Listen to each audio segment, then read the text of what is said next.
And we're learning Gimp in a year, day 67. Let me show the flip tool. You can use that, for example, to flip images. You can find it via Shift F, or just go to Tools, Transform Tools, and there you should find it too.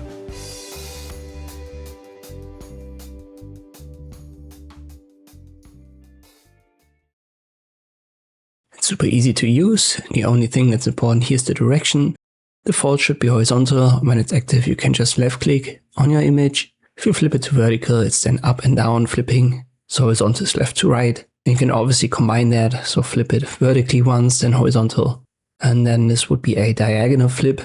The same principle applies to everything else in Gimp. So for example, let me create an empty layer and I just paint over it with the brush.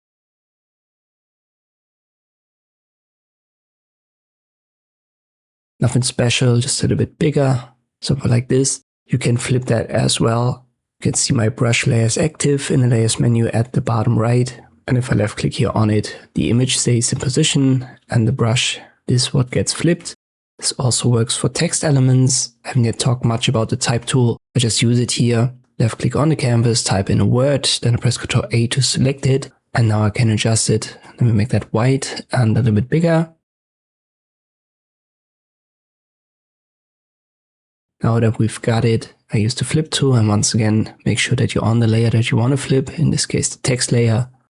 And you can see this works here as well.